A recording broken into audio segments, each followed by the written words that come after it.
2026년 4월 22일 수요일 말씀 묵상 함께 시작합니다. 오늘 말씀은 창세기 29장 1절에서 20절까지 있는 말씀입니다.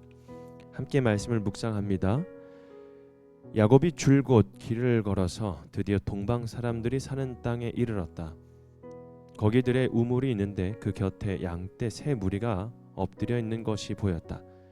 그곳은 목자들이 양떼에게 물을 먹이는 우물인데 그 우물 아귀는 큰 돌로 늘 덮여 있어서 양떼가 다 모이면 목자들이 우물 아귀에서 그 돌을 굴려내어 양떼에게 물을 먹이고 다 먹인 다음에 다시 돌을 굴려서 우물 아귀를 덮고는 하였다. 야곱이 그 목자들에게 물었다. 여보시오, 어디에서 오는 길입니까? 그들이 대답하였다. 우리는 하란에서 오는 길입니다. 야곱이 그들에게 또 물었다. 나홀이라는 분의 손자인 라반이라는 분을 아십니까? 그들이 대답하였다. 아, 예, 우리는 그를 잘 압니다. 야곱이 또 그들에게 물었다. 그분이 평안하게 지내십니까? 그들이 대답하였다. 잘 삽니다. 아, 마침 저기 그의 딸 라헬이 양떼를 몰고 옵니다. 야곱이 말하였다. 아직 해가 한창인데 아직은 양떼가 모일 때가 아닌 것 같은데 양떼에게 물을 먹이고 다시 풀을 뜯기러 나가야 하지 않습니까? 그들이 대답하였다. 그렇지 않습니다. 양떼가 다 모일 때까지 기다렸다가 양떼가 다 모이면 우물 아귀의 돌을 굴려내고서 양떼에게 물을 먹입니다. 야곱이 목자들과 말하고 있는 사이에 라헬이 아버지의 양떼를 이끌고 왔다. 라헬은 양떼를 치는 목동이다. 야곱이 외삼촌 라반의 딸 라헬과 그가 치는 외삼촌의 양떼를 보고 우물 아귀에서 돌을 굴려내어 외삼촌의 양떼에게 물을 먹였다. 그러고 나서 야곱은 라헬에게 입을 맞추고 기쁜 나머지 큰 소리로 울면서 라헬의 아버지가 자기의 외삼촌이라는 것과 자기가 리브가의 아들이라는 것을 라헬에게 말하였다. 라헬이 달려가서 아버지에게 이 사실을 말하였다. 라반은 누이의 아들 야곱이 왔다는 말을 듣고서 그를 만나러 곧장 달려와 그를 보자마자 껴안고서 입을 맞추고 자기 집으로 데리고 갔다. 야곱은 지금까지 있었던 일들을 라반에게 다 말하였다. 말을 듣고 난 라반은 야곱에게 말하였다. 너는 나와 한 피부치이다. 야곱이 한 달을 라반의 집에 머물러 있을 때에 라반이 그에게 말하였다. 내가 나의 조카이긴 하다만 나의 일을 거저 할 수는 없지 않느냐. 너에게 어떻게 보수를 주면 좋을지 너의 말을 좀 들어보자. 라반에게는 두 딸이 있었다. 맏딸의 이름은 레아이고 둘째 딸의 이름은 라헬이다. 레아는 눈매가 부드럽고 라헬은 몸매가 아름답고 용모도 예뻤다. 야곱은 라헬을 더 사랑하였다. 그래서 그는 제가 7년 동안 외삼촌 일을 해드릴 터이니 그때에 가서 외삼촌의 작은 딸 라헬과 결혼하게 해주십시오 하고 말하였다. 그러자 라반이 말하였다. 그 아이를 다른 사람과 짝지어주는 것보다 너에게 짝지어주는 것이 더 낫겠다. 그러면 여기서 나와 함께 살자. 야곱은 라헬을 아내로 맞으려고 7년 동안이나 일을 하였지만 라헬을 사랑하기 때문에 7년이라는 세월을 마치 며칠같이 느꼈다. 아멘.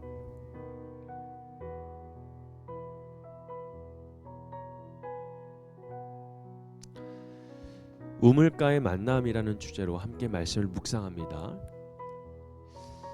여러분, 우리 인생에는 예상하지 못한 만남들이 있습니다. 그때는 우연처럼 보이지만 시간이 지나고 나면 하나님이 그때 나를 이끄셨구나 하는 그렇게 깨닫게 되는 순간들이 있습니다. 오늘 본문에 나오는 야곱이 바로 그런 길 위에 서 있습니다. 야곱은 지금 집을 떠나 도망자의 길을 걷고 있죠. 앞이 보장된 길이 아니라 막막하고 불안하고 두려운 길이었습니다. 그런데 바로 그 길 위에서 하나님은 야곱을 우물가로 인도하시고 라헬이라는 사람을 만나게 하십니다. 왜 하나님은 이런 만남을 허락하셨을까요? 하나님은 지쳐있는 인생길에도 필요한 만남을 예비하시는 분이시죠. 야곱은 계획해서 라헬을 만난 것이 아닙니다. 그냥 길을 가다가 우연히 만난 것처럼 보입니다. 하지만 하나님은 그 만남을 이미 준비하고 계셨다는 것이죠. 우리도 그렇습니다. 지금 내 상황이 혼란스럽고 내 방향이 잘 보이지 않을 때에도 하나님은 이미 앞서 가셔서 그 길을 준비하고 계셨죠. 그래서 때가 되면 필요한 사람을 만나게 하시고 그 필요한 자리를 열어주시는 분이시라는 것입니다. 두 번째로 하나님은 만남 속에서도 우리를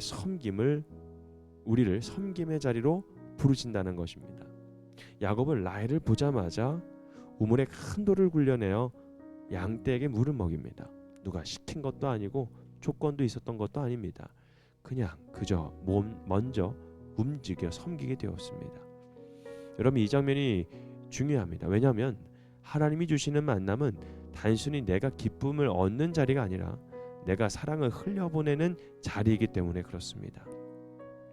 우리는 종종 이 만남이 나에게 무엇을 줄까라고 생각을 합니다만 하나님은 이 만남에서 너는 어떻게 사랑할 것인가를 묻게 됩니다. 그래서 우리에게 만남은 얼마나 중요한지를 우리가 다시 한번 생각해 볼 필요가 있는 것이죠. 내가 어떤 것을 얻기 위한 만남이 아니라 이 만남을 통해서 어떻게 사랑해 나갈 것인가, 어떻게 살아갈 것인가. 여러분, 세 번째로 하나님은 기다림의 시간을 통하여서 사람을 깊게 빚어 가십니다. 야곱은 라헬을 위해 7년을 일하죠. 그런데 성경은 그 7년이 며칠처럼 느껴졌다고 말합니다. 이유가 딱 하나밖에 없습니다. 무엇이었을까요? 사랑하기 때문이었습니다. 하지만 이 7년은 그냥 시간이 아닙니다. 야곱이 변화가 되는 시간입니다. 급하게 얻으려 하던 사람이 기다릴 줄 아는 사람으로 바뀌게 된 것이죠. 하나님은 우리에게도 기다림을 허락하실 때가 있습니다. 그 기다림은 늦어지는 것이 아니라 우리를 준비시키는 기간입니다. 그래서 오늘은 기억해야 합니다. 하나님은 내가 어디에 있든지 그 자리에서 만남을 준비하고 계시는 분이라는 사실을요. 그 만남 속에서 우리를 섬김의 사람으로 이끄시고 그 기다림의 시간을 통해서 더 깊은 사람으로 만들어 가십니다. 혹시 우리의 삶이 막막한 길처럼 느껴집니까? 아니면 여러분, 야곱을 우물가에서 만나 주신 그 하나님을 통해서 지금도 우리를 하나님 방식으로 이끌고 가시는 그 길 위에 우리가 서 있는 것이 느껴지십니까? 오늘도 하나님이 예비하신 그 만남 속에서 사랑하고 섬기며 기다림 속에서도 흔들리지 않는 저와 여러분이 되기를 주님의 이름으로 축복합니다. 오늘 말씀 묵상 마치겠습니다.